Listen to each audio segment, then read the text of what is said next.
As we look at Ja Rule today, nearing 51, his life is a tragic contrast to his multi-platinum hip-hop peak. This is the man who once sold 30 million records, only to watch his fame fade, while his fierce rival, 50 Cent, rose to become a certified billionaire. Subscribe to our channel as we analyze how financial struggles and recent public outbursts prove he is still trapped in a cycle he cannot escape. It is the feud that broke him. Ja Rule, who once dominated with 2 #1 albums in 2 years, now signs cheap whiskey bottles at local liquor stores across the country. The hitmaker who once stood beside Jennifer Lopez at the very top of the Billboard charts now sells his brand off folding tables. If you enjoy our content, drop a like. This massive decline makes any hip-hop fan pause and ask what went wrong. The short answer to that question is just one name: Curtis Jackson. Both artists came up from the exact same neighborhood in Queens, New York, and their initial friction traces right back to the infamous story of a stolen chain. Naturally, both sides tell very different versions of the event. But the basic story is that 50 Cent has loudly claimed for decades that a close associate of Ja Rule robbed him of his signature chain. Meanwhile, Ja Rule vehemently denies having any involvement in the theft. Regardless of the actual truth behind that robbery, the deep bad blood between them was already thick in the air as their careers began to skyrocket. That simmering tension finally boiled over a few months later when 50 Cent recalled being cornered and attacked with a baseball bat inside a recording studio. He directly linked that violent assault to individuals closely connected to the Murder Incorporated camp. Ja Rule has repeatedly shifted his story on the details, but the legend remains etched in hip-hop history as the moment this rivalry turned physical. Following that brutal bat incident came a shocking stabbing in the year 2000, when 50 Cent was stabbed at New York's famous Hit Factory studio. He needed stitches for the wound. The man who pleaded guilty to that stabbing was a member of Murder Incorporated, the label Ja Rule was signed to. That was the exact moment the entire hip-hop community sat up and paid attention. This was no longer just two rappers trading barbs on tracks. These were two camps ready to spill blood. For Ja Rule, this should have been his moment. Murder Incorporated was on a massive rise. He had just released his debut album, gearing up to drop a series of hits that would put him directly at the top of the charts. The absolute last thing he needed was a backstreet war. But that war had already begun, and it was going to destroy everything he had built. What Ja Rule also failed to anticipate was exactly who 50 Cent was about to become.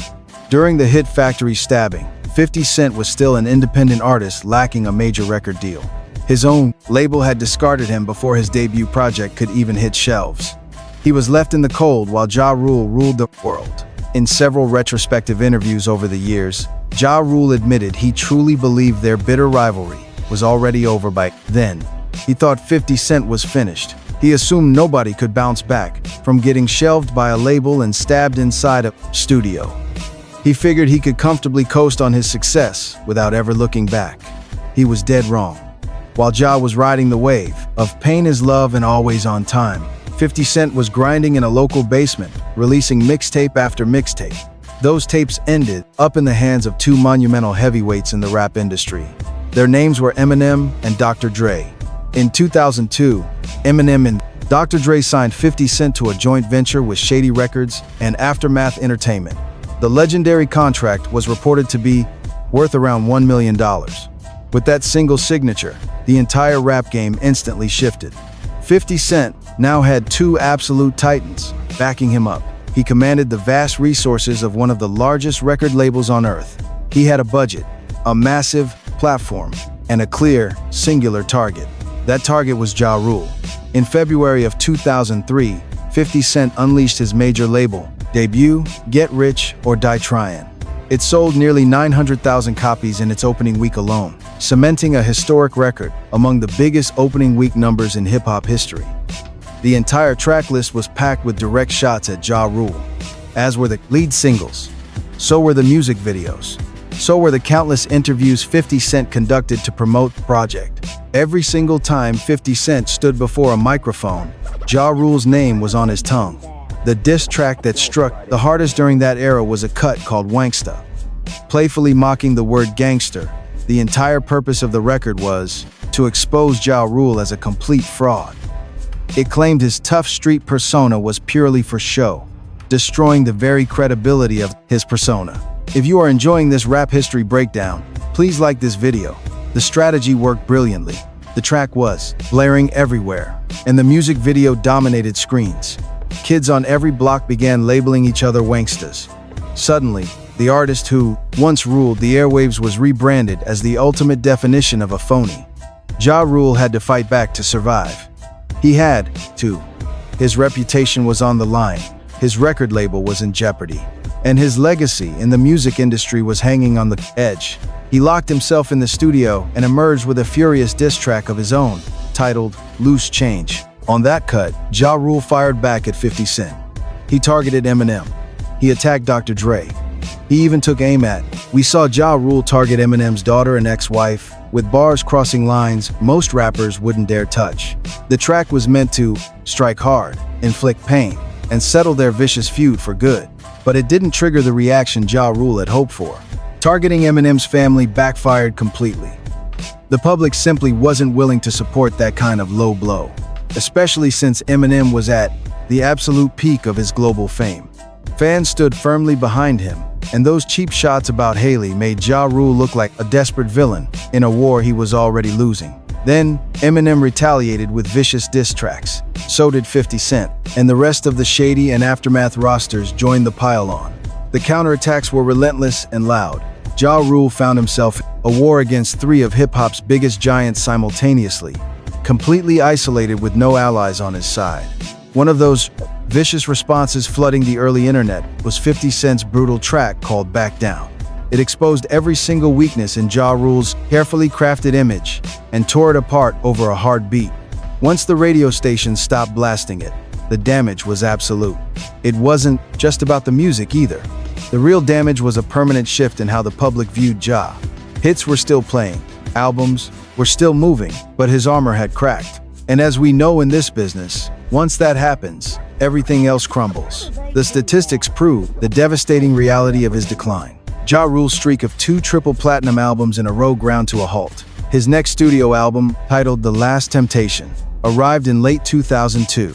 It managed to go platinum, but fell far short of his previous triple platinum benchmarks. Then, in 2003, he released Blood in My Eye. This project was his ultimate retaliation against the endless attacks, loaded with aggressive shots aimed at 50 Cent and the Shady crew. It only reached gold status, completely failing to go platinum. The downward spiral was officially underway. Then came the 2004 release, Rule, which performed even worse. Every new release performed worse than the last. Radio support began drying up. Club DJs stopped spinning his records, and the label attention vanished. But while Ja Rule's commercial power was rapidly sliding, 50 Cent's numbers were absolutely skyrocketing. His historic debut sold roughly 12 million copies worldwide. Then, just 2 years later, he returned to the spotlight with another massive project, The Massacre, which moved about 11 million units. Once the dust finally settled on those blockbuster releases, 50 Cent stood as one of the highest-selling artists on earth. Crucially, he invested his wealth in ways Ja Rule never could. He secured an equity stake in Vitamin Water through Glasso. So, when Coca-Cola acquired the parent company in 2007, 50 Cent walked away with a massive payout rumored to exceed $100 million. That single transaction alone was worth more than the lifetime sales of every single record Ja Rule had ever sold, and that was just one deal. 50 Cent kept grinding, expanding into movies, television, premium liquor, and headphones.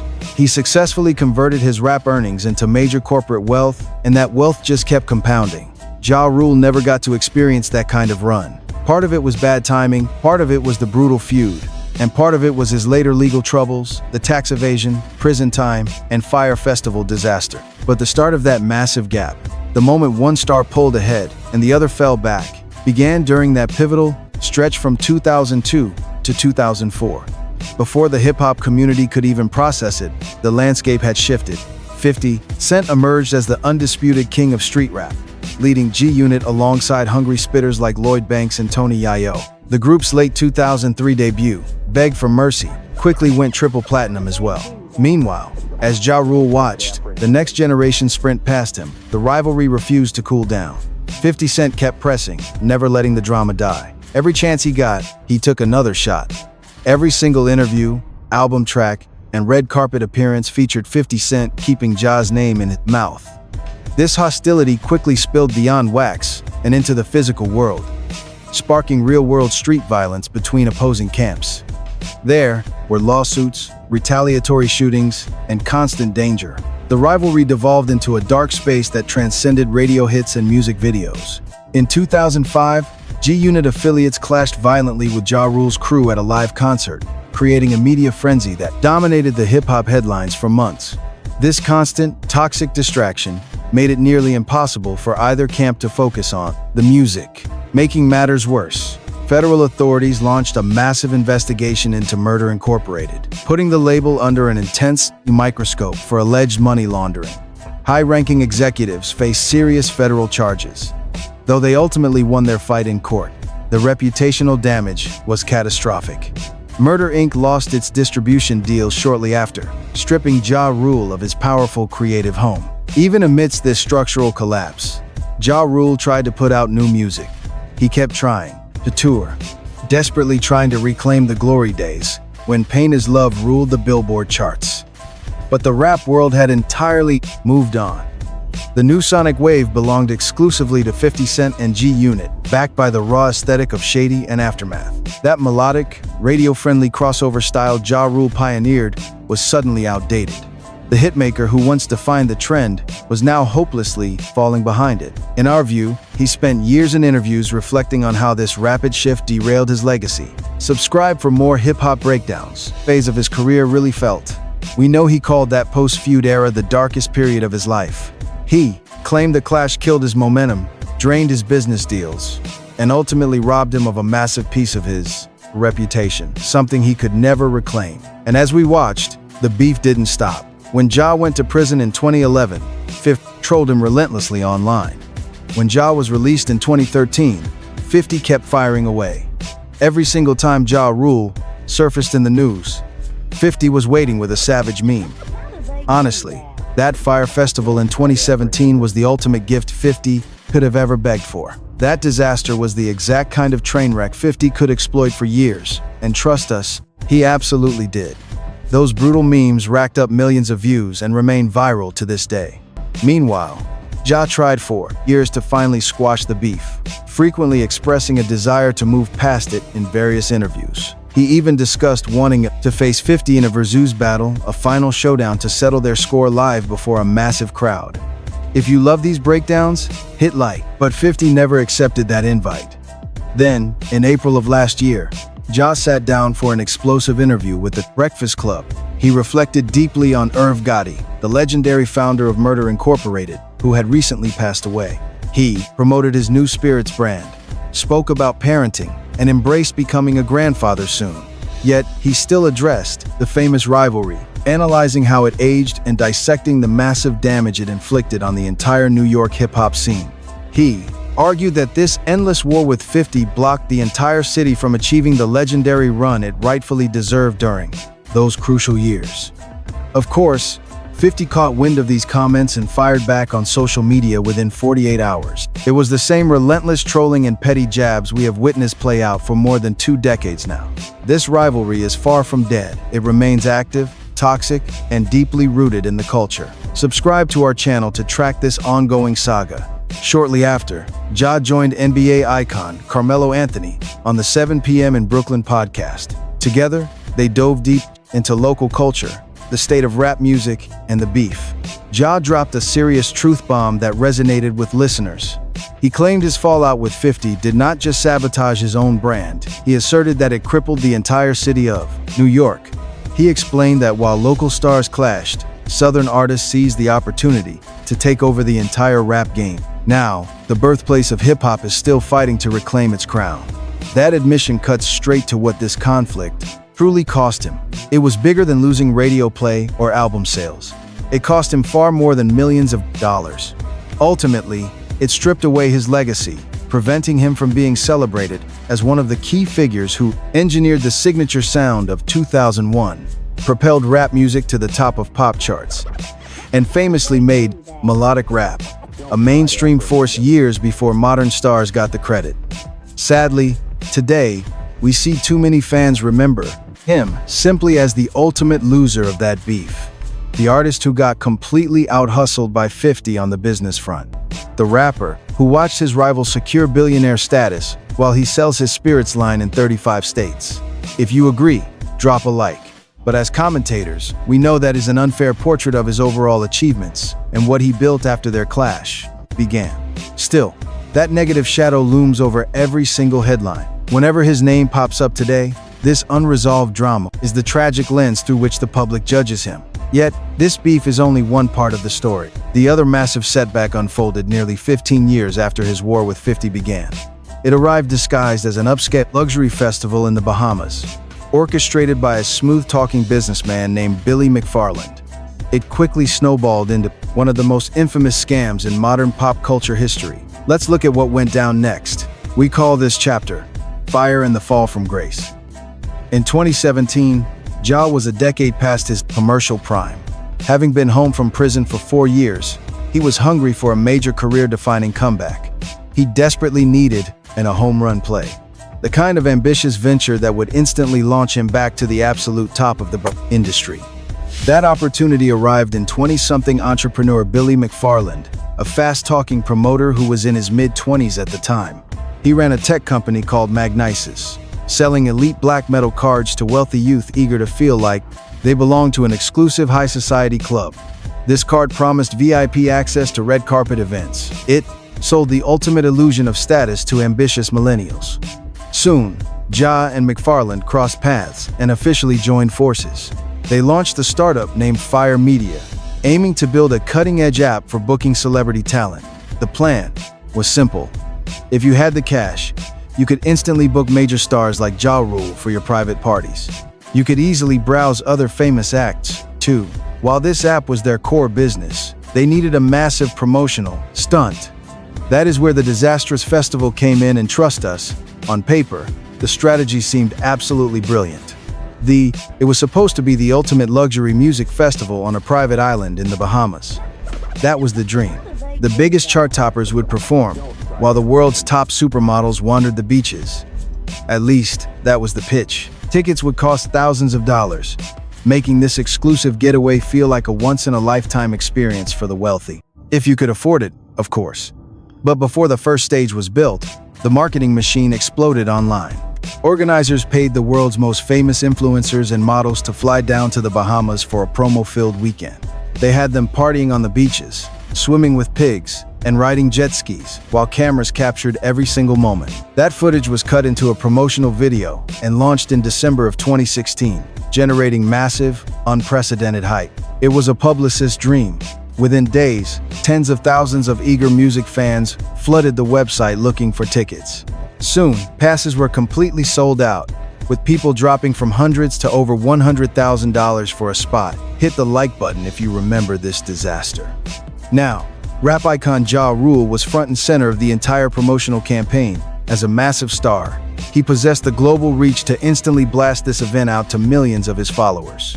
With a single tap, he pushed the festival relentlessly across his social media feeds, especially on his personal Instagram. He tweeted about it constantly, hyping the event in interviews, on popular radio broadcasts, and during live television appearances. In early 2017, everywhere he went, this was his main pitch, and the fans completely fell for it. Not just ticket buyers, either. The music industry bought in as well. Major artists were locked in to perform. Huge acts like Major Lazer, Migos, Disclosure, and Blink-182 were all officially added to the festival lineup. Promoters hyped it as the concert event of the decade. But here is the catch. Almost none of it was real. Those beautiful, high-end villas promised to wealthy buyers did not exist. The gourmet, chef-prepared catering did not exist either. The luxury yachts and private flights that people paid fortunes for were nothing but a total fantasy. Basic infrastructure to support thousands of visitors simply was not there, despite local warnings to the organizing team. For months, locals warned them this event was impossible. Key staff, including the food service team, had already resigned. Security personnel walked away. The lodging coordinators pulled out entirely. Red flags were waving from every single direction. Everyone knew a disaster was coming, but organizers ignored the sirens. The promotional train just kept on rolling. Ticket sales didn't slow down, and the lies kept piling up. When the first planes landed in April of 2017, absolutely nothing was ready. No music, no high-class luxury, no event at all. Just a harsh dose of reality. Instead, they found a muddy field of disaster relief tents pitched on what was recently a concrete parking lot. Make sure to subscribe as we expose more music industry scandals. Photos of this absolute mess leaked within hours. Social media lit up with photos of soggy tents, luggage dumped in pitch-black fields, and wealthy guests looking miserable. Many were forced to sleep on the wet ground. Naturally, the internet did what the internet does best, with drama. The images went viral overnight. The Fyre Festival hashtag quickly became the #1 trending topic across the globe. News networks, late-night hosts, and major podcasts covered the disaster relentlessly. The show had not even started yet. Yet, it was already the biggest, most hilarious train wreck of the year. Stranded travelers spent 24 hours escaping. Those VIP charter flights back home? Gone. The private shuttle rides to the local airport? They did not exist either. Mainland hotel rooms were completely unavailable. Wealthy tourists found themselves stranded, starving, and desperately begging for any way out. Many slept on airport floors, documenting their misery online. Once the dust settled, the massive legal onslaught began. The first major lawsuit landed within days, quickly followed by dozens more as the year came to a close. More than 12 separate suits targeted Ja Rule, Billy McFarland, and Fyre Media, threatening to bankrupt everyone involved. The biggest was a massive class action demanding $100 million. But McFarland took the heaviest hit. Federal prosecutors hit him with multiple wire fraud charges, alleging he lied to investors about the company's actual finances. Investigators revealed he funneled ticket revenue directly into funding his own lavish, high-flying lifestyle. It was pure greed. He systematically swindled millions of dollars from music fans who thought they were booking an elite island vacation. McFarland ended up pleading guilty to those charges in 2018, receiving a 6-year sentence in federal prison. The judge also ordered him to pay back more than $26 million to his defrauded victims. While he went behind bars, the event became the most legendary live music failure of all time. But what about Ja Rule? Federal prosecutors completely cleared him, keeping his name off the indictments. He continues to claim his own innocence. Over the years, he insisted in interviews that he was scammed, just like the ticket buyers, claiming he knew absolutely nothing. He claimed he had no idea where the money went, insisting he was promised a festival that matched the massive hype. But the civil lawsuits were a completely different battle. He had to fight them one by one, filing endless legal paperwork. It was a brutal legal war, pitting his attorneys against angry ticket buyers in a conflict that dragged on for years. His major victory arrived in 2019, when a judge dismissed him from that massive $100 million class action lawsuit. The court ruled there was simply not enough evidence showing his promotional social media posts directly forced buyers to spend their cash. According to the ruling, hyping the event was not the same as the actual fraud Billy McFarland had pleaded guilty to. The rapper was cleared, but that legal victory did little to shift public opinion. The court ruling barely made a dent. It was just a minor headline, while the shocking images of those relief tents and pathetic cheese sandwiches dominated social feeds. Footage of stranded, panicked tourists at the airport went viral. The sheer scale of this disaster completely overshadowed the legal wins. But the nightmare reached a whole new level in January of 2019, when two rival streaming giants dropped massive documentaries. We saw two major documentaries on the Fyre Festival disaster released during the exact same week, capturing the entire world's attention. First, Netflix delivered Fyre, while Hulu quickly countered with Fyre Fraud. Both films went extremely deep into the chaotic backstory. These investigative features exposed shocking behind-the-scenes footage, capturing the absolute chaos of the planning stages for all of us to see. Crucially, they painted Ja Rule as a co-conspirator, splashing his face right alongside the notorious scammer Billy McFarland. They continuously looped his promotional videos, permanently linking the legendary rapper to the scam in the minds of mainstream audiences. Millions of viewers tuned in. Make sure to hit that subscribe button as we unpack this massive hip-hop disaster. Once the films aired, the scandal grew louder. Whenever a new online scam trended, the word Fyre was immediately brought up. Anytime a high-end luxury event fell apart or a major celebrity backed a failed business venture, Fyre became the comparison. And you and I know exactly who loved keeping this story alive, his legendary rival who was ready to capitalize on the mess. 50 Cent took the Fyre Festival failure and weaponized it for years. If you love this rap beef history, like this video, he flooded Instagram with savage memes, jokes, and Photoshop pictures of Ja Rule's face pasted onto the worst parts of the island. This relentless trolling took on a life of its own across social media, turning into an unstoppable internet trend. Random users tagged the rapper in photos of sad cheese sandwiches, mockingly asking if he was still catering high-end luxury getaways. Critics posted mock festival flyers featuring his name as a warning label. The entire event was now a career-damaging punchline. He simply could not escape it, especially with his nemesis of 15 years working overtime to ensure the jokes never stopped. It was a brutal reminder of their decades-long war. Afterward, Ja Rule desperately tried to distance himself from the toxic brand. He embarked on a massive media tour, sitting down for endless interviews to passionately defend his side of the story. He repeatedly argued that he was deceived, lost significant personal funds, and was unfairly scapegoated as the face of the scam. He offered apologies in some press runs while aggressively pushing back in others, refusing to take the blame for the catastrophe. His consistent defense was that he was a clueless business partner and a mere marketing face who was told everything was fine. He maintained that he was just another victim of Billy McFarland, completely blinded by the lies like everyone else who bought tickets. Naturally, the public reaction was highly divided. Some hip-hop fans chose to believe his story and show some sympathy. They felt he was genuinely manipulated by a master con artist.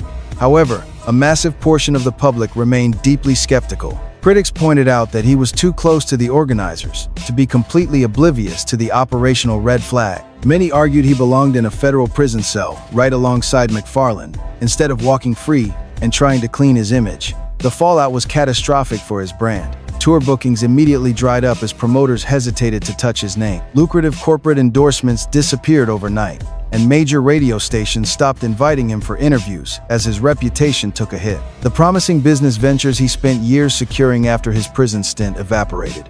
The Fyre brand became an inescapable shadow. Still, he refused to quit. He kept booking smaller club shows, recording music, and appearing on whatever television programs accepted him. He endured relentless media backlash while fighting to survive. Remember, before this disaster, he was finally rebuilding his career step by step. He had slowly recovered from previous tax issues and a prison sentence. His current $4 million net worth took a beating. You and I can see how that financial number has been heavily impacted by the festival backlash more than anyone realizes. Over the years, the media always found ways to resurrect the scandal. In 2022, Billy McFarland was released from prison. Instantly, the media restarted the cycle, tying every story about Billy back to him. We all remember that line in Coming Home referencing Ja Rule. It linked those two names forever, transcending time and distance. Nothing could break that bond. Then, years later, Billy McFarland began teasing a second round of his infamous festival. He dubbed it Fyre 2, launching online ticket sales and heavy social media promotion. It was the exact same hype machine. The exact same playbook was running again, but this time, Ja Rule quickly distanced himself, telling everyone he was not involved. He made it clear he had zero ties to Fyre 2, declaring in interviews that he played no part in planning. He denied any marketing involvement, insisting he would not be caught anywhere near this second attempt under any circumstances. He survived the fallout of the first disaster and refused to take another blow. Meanwhile, Fyre 2 immediately faced its own chaos. Venues kept dropping out one by one. Tickets went on sale only to be abruptly pulled offline amidst the confusion. The drama dragged through the news cycle for months. You and I watched as every single headline inevitably dragged Ja Rule's name back into the spotlight despite his protests. But there was a major lesson in Ja Rule's name Aladdin, all of this that ultimately shaped his business moves. He had to accept the harsh reality that his public brand is permanently linked to a disaster he could never escape. That failed event is now on his record forever. Any new venture he launches must be built directly on top of that heavy legacy. And that explains exactly why we see him standing in local liquor stores, personally signing bottles for his fans. He is actively taking on the grit of an everyday business owner rather than just waiting for royalty checks. He has to grind for it. The hustle is personal now. This entire ordeal also completely changed how he presents himself to the media. The artist who once aggressively went to war in his music and press runs now carefully measures every single syllable. The rapper who instantly clapped back at his detractors now quietly allows the internet drama to pass him by. He used to demand the spotlight, but now he actively avoids the wrong kind of headlines. If you find this analysis interesting, remember to drop a like. Listen to his recent press runs. His voice is calmer, his pacing is deliberate, and his answers are deeply reflective. The intense passion he once showed for the music industry still remains, but it is clearly under tight, mature control. Decades of relentless public scrutiny and criticism have visibly reshaped how he communicates. We can see he has mastered the art of sit-down interviews, calmly explaining his perspective without ever losing his temper. He has learned how to ignore minor insults while choosing the perfect moments to challenge serious allegations. He simply had to adapt. It was survival. Yet, that disastrous event unexpectedly forced him much deeper into the corporate world than ever before. We watched him transition fully into entrepreneurship during those post-crisis years, launching various new brands and projects. He backed several different startups, from the wine label Rosevine Cellars to a digital tech platform called EcoN. There was also NFT promotion with Flipkick, but his premium whiskey label has proven to be his most enduring venture. He invested significant personal hours into this spirits brand, making it the primary focus of his daily business operation. For the past 18 months, he has traveled from city to city promoting it. This specific liquor business truly defines his life today. But the dark shadow of Fyre Festival dictates his hands-on approach with this whiskey. These two narratives are completely inseparable. The initial failure forced this new venture to succeed. One directly shaped the other, making his personal involvement absolutely necessary. To the casual observer, the pre-festival artist was still a hip-hop icon, even if his chart dominance had faded. The post-crisis figure is entirely different. We are looking at an entrepreneur rebuilding his legacy from the ground up, using his own tarnished name as his sole remaining tool. That is why his daily life looks so different today at almost 51. He is doing local bottle signings rather than massive arena tours, with public reports putting his net worth at around $4 million. No courtroom victory, documentary, or public apology has been able to restore what he lost. His reputation remains fractured. This is the second major chapter explaining his current position in the entertainment industry. The feud cost him radio dominance, while Fyre ruined his corporate credibility. But you and I must look deeper. Let us investigate this third critical chapter together to truly make sense of exactly where his journey began. This is the tale of an impoverished kid from Queens, raised by a single mother after his father abandoned them. He eventually rose to sell 30 million records globally. Understanding this early struggle reveals why his eventual downfall shocked the entire music world. Join us as we investigate his early life next. Don't forget to like and subscribe. Before the crash, he was just a kid born Jeffrey Atkins in the Queensboro of New York City, carrying that name throughout his school years. Even his rare leap year birthday would soon become a unique part of his growing legend. Welcome to our broadcast. You and I are looking at a rap legend whose unique birthday only occurs once every 4 years. He frequently jokes that this rare leap year birthday keeps him young, claiming he only ages once every 4 years. On paper, he laughs. The rest of the world seems older than him, even if they are actually far younger in real years. The neighborhood in Queens, where he originally came up, is called Hollis, a tiny enclave of working-class streets tucked away on the borough's eastern edge. These blocks were filled with hardworking, blue-collar families residing in humble, small homes. Children regularly played on the stoops while grandparents watched from their porches. Yet, these streets were slowly changing. By the time this young kid grew up, the area was consumed by the notorious violence that plagued the 1980s inner city. If you love classic rap history, smash that like button. You and I know Hollis possessed a legendary reputation before he ever held a mic. Emerged from these exact streets, he would later roam, forcing the entire hip-hop world to focus their eyes on Queens during the early 1980s, putting their borough on the map. Superstar LL Cool J grew up just a few streets away, dominating the radio with massive hits, while our future star was still just a quiet elementary school student. Female pioneer Roxanne Shante also hailed from this same neighborhood.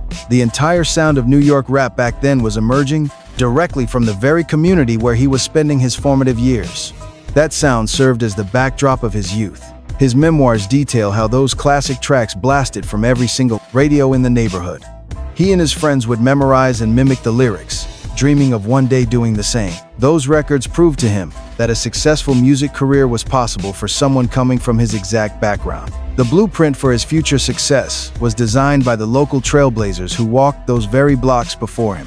Unfortunately, His household fractured early on. His father walked out, abandoning the family during his childhood years. Left without a father figure, this reality heavily influenced his later songwriting and was laid bare in his autobiography. It directly shaped the dedicated father he strives to be for his own kids today. But another tragedy loomed. His mother suffered a devastating miscarriage with a baby sister who never got the chance to experience this world. This heartbreaking loss left a heavy shadow over their home for years. As a result, he grew up as the only child of a resilient mother who endured far more hardship than most ever face in a lifetime. Out of tragedy, mother and son forged an unbreakable bond.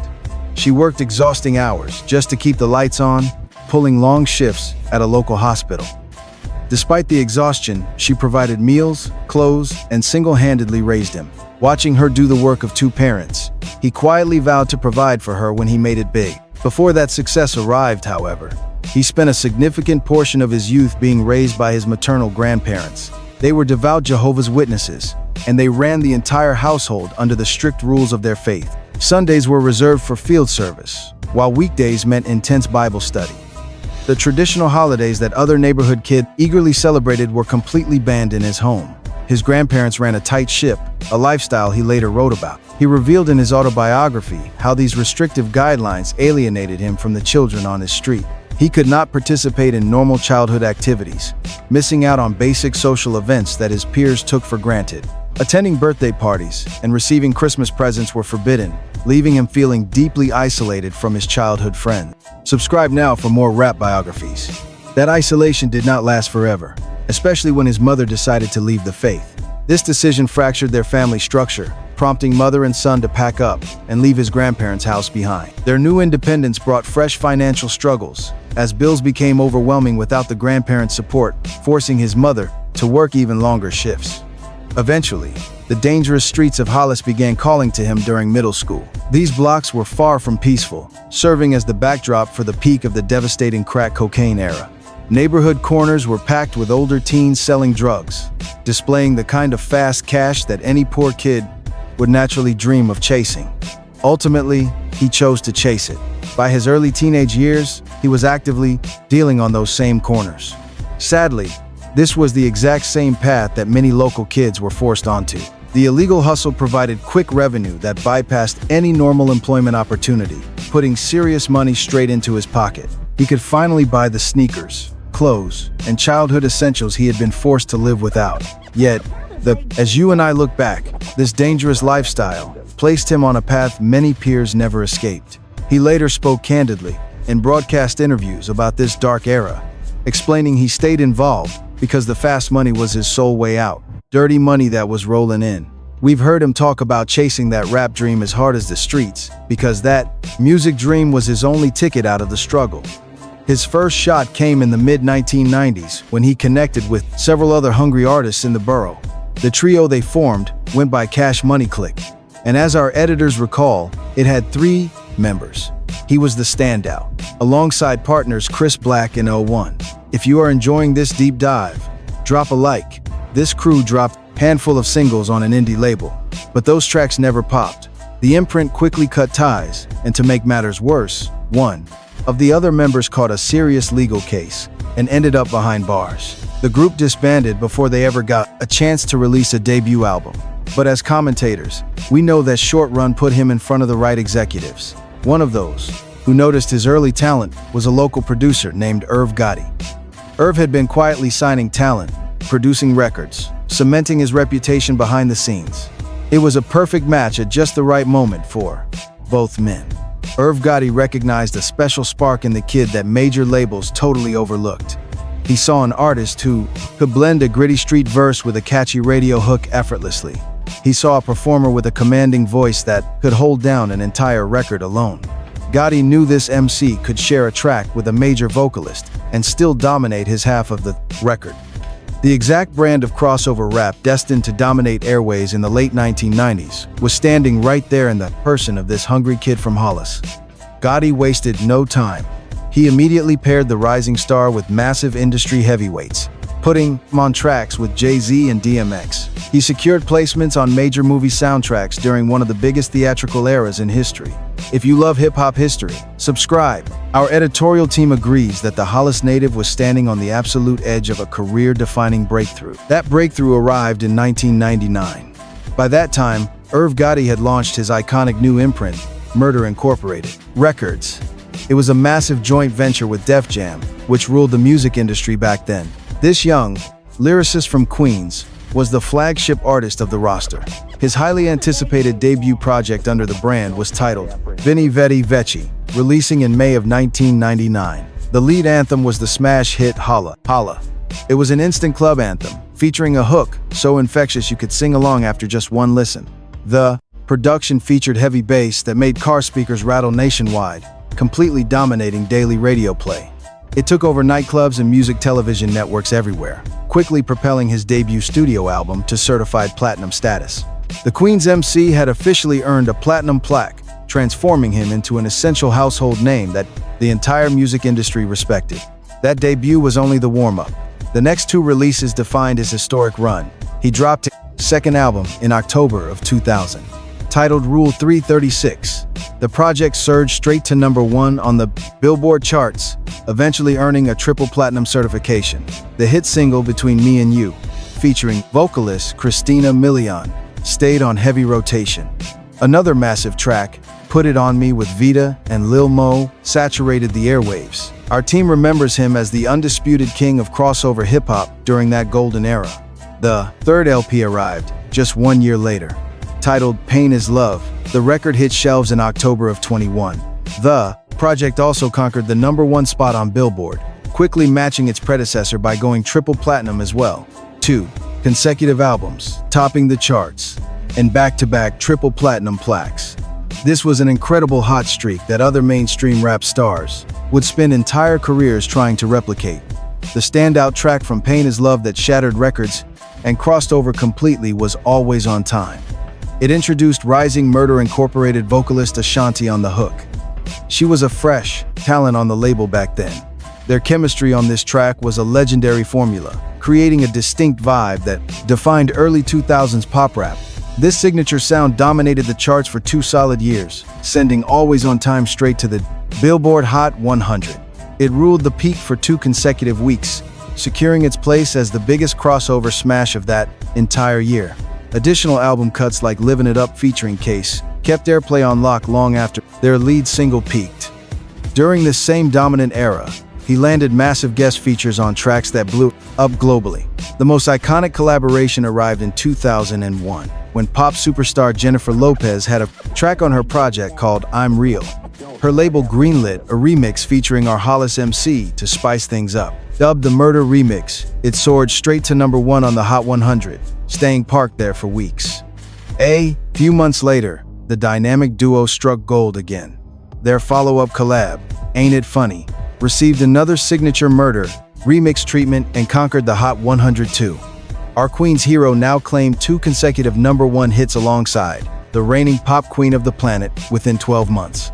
By the close of 2002, the statistics on his legendary run, imagine dropping 3 hit albums in 3 years, 2 certified triple platinum, while leading one of the biggest record labels in the world. His music dominated every radio station. That kid from Hollis had climbed all the way to the absolute summit. But that peak was exactly where the decline began.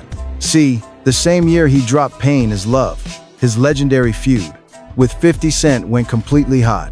That was the exact same moment his rival on the other side of the battle signed that massive deal with Eminem and Dr. Dre. The very years meant to cement his legacy became the start of his decline. His follow-up projects simply could not match that initial magic. The Last Temptation, which dropped in 2002, did earn platinum status, but fell short of triple platinum.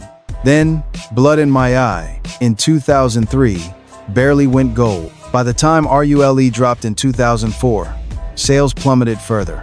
The numbers shrank with every album release. His radio presence practically vanished. Then came the next major disaster in 2007, while riding in a car with the rapper Lil Wayne after a concert. Police pulled them over, searched the vehicle, and discovered a semi-automatic handgun and illegal low drugs. Officers arrested both rap stars right there on the spot. This high-profile arrest triggered a brutal, exhausting legal battle that dragged on for 4 agonizing years. Finally, in 2010, he ended the courtroom drama by accepting a plea deal. Admitting guilt to weapon possession, he was sentenced to serve 2 years of prison time on that charge alone. But as we look closer, Uncle Sam was waiting to launch a separate attack, this time targeting his finances. Federal prosecutors charged him with failing to pay taxes over a multi-year period, stretching from 2004 to 2008. The government estimated his unpaid tax burden on over $3 million in hard-earned income. These were serious charges that federal agencies never ignore. Ultimately, he pleaded guilty to tax evasion in 2011. The judge handed down a 28-month sentence, which was ordered to run concurrently with his state weapons charge. So, his combined prison term began in June of 2011. We watched as one of the biggest rap stars went away. His next several years would be spent locked up inside the walls of the Mid-State Correctional Facility in upstate New York. Yet, behind bars, he did not let the system break his spirit. In subsequent interviews, he shared how he adapted. He explained to reporters how he used that quiet period to escape the constant industry noise and completely focus on his personal growth. He spent hours reading, analyzing literature, and visualizing exactly who he wanted to become once he regained his freedom. The comeback started. His first major move behind bars was releasing Pain Is Love 2. If you love deep music documentaries, like and subscribe. The record dropped in 2012 during his incarceration, serving as a direct sequel to his massive, chart-topping album from a decade earlier. While sales did not quite reach his past heights, the music proved he was still actively in the game. Next, he achieved a massive personal milestone by earning his GED. Historically, his education took a back seat during his rise. He had chased stardom instead of completing high school. Inside those prison walls, he finally sat down to take the test. In February of 2012, he passed. By May of 2013, he was officially released, stepping back into public life. However, the game had shifted dramatically since his arrest. The entire rap scene had evolved, and new sounds dominated the airwaves. His signature melodic crossover style had been replaced by newer trends. The climb back to his former glory would be steep. He began rebuilding his brand in 2014 by taking a highly unexpected path. He chose to publish a revealing and raw memoir titled Unruly: The Highs and Lows of Becoming a Man, which detailed his tough upbringing in Hollis. He chronicled his meteoric rise with Murder Incorporated, his legendary feuds, and his chaotic run-ins with the law. He did not shy away from his prison sentence. This publication marked a clean slate and a major turning point. As his days as an active rap star faded, he laid the foundation for his transition into a serious business entrepreneur. This new direction eventually birthed his own whiskey brand and restored his wealth to an impressive $4 million net worth. But is his current life actually sad, as some commentators claim? Exactly 3 years following that memoir release, the Fyre Festival disaster happened. That infamous event became a chaotic new chapter. We all watched as the public fallout warped his post-prison reputation. The massive scandal completely overshadowed his recovery, pushing him onto a highly difficult path that he is still dealing with to this day. Think about it. A kid from Hollis who grew up fatherless and suffered the tragic loss of his sister before birth. A youth who once sold drugs to survive on the streets, desperately chasing his passion for music as his only escape. The same prodigy who conquered the entire music industry by age 25 is now a 40-year-old man doing something else. He is working hard to rebuild his legacy piece by piece. Today, you and I are looking at what lies ahead for him. Make sure to drop a like as we reveal exactly where he stands today and how he is rewriting his final chapter. His home in Saddle River, the whiskey brand, the national tour, the shows, his massive music catalog, and a life that some call sad. Today, you and I are examining exactly where he stands today. The man Jeffrey Atkins today lives in a gorgeous estate in Saddle River, New Jersey. This property sits in a quiet town with under 4,000 people. It is the type of luxury home that a kid from the corners of Hollis has truly earned every single inch of. He shares this space with his longtime wife, Aisha Murray Atkins. Their 3 children, Brittany, Jeffrey Jr., and Jordan, are all grown now. In fact, his oldest child has officially made him a grandfather. He sat down to discuss this beautiful chapter of life on the Today Show back in February. He spoke about it with a calm in his voice that his 2001 radio persona simply did not have. Now, the funds to support this lifestyle come from a few different places. Celebrity Net Worth estimates his wealth at $4 million, which is a long way from his peak years. But it is also a long way from being broke. His most promising new venture is whiskey. He launched a honey-infused botanical whiskey named Amber and Opal in January of last year. Today, his tour and liquor brand move as one unit. For instance, a concert in any city is paired with a liquor store appearance for bottle signings on the same day. This image of a former superstar sitting at a folding table is what some online commentators call sad. But the sight of an artist directly running his own enterprise is what others praise as grown. On top of that, he cleared his debts with the government regarding his unpaid tax case, settling on an agreement to repay the roughly $3 million owed. He fully resolved that issue around 2021. Now, his legacy catalog secures constant earnings every time a listener streams his classic hits. Additionally, he receives premium booking fees for live shows, which reportedly hit the six-figure mark for select major events. Over the last 18 months, he has done key interviews with The Breakfast Club on 7 p.m. in Brooklyn with Carmelo Anthony and on major morning programs. He has discussed the passing of Irv Gotti with the heavy grief only a close lifelong friend could carry. He treats his music catalog with ultimate respect and speaks of his family with deep care. At nearly 51, the artist is obviously not who he was at 25. The packed arenas, #1 albums, and radio domination are long gone. His fierce rival has built a massive billion-dollar empire, while he established a boutique liquor brand shipping to 35 states. The central debate of whether his life is sad is something you and I can see he views very differently from social media. He has his beautiful home, his loyal wife, his children, and his grandchild. He still owns his legendary catalog, keeps his health, and holds control of his name. In our view, the ultimate verdict belongs entirely to you, the audience. That is the modern story of Ja Rule at nearly 51. Drop your verdict below, subscribe, and like the video.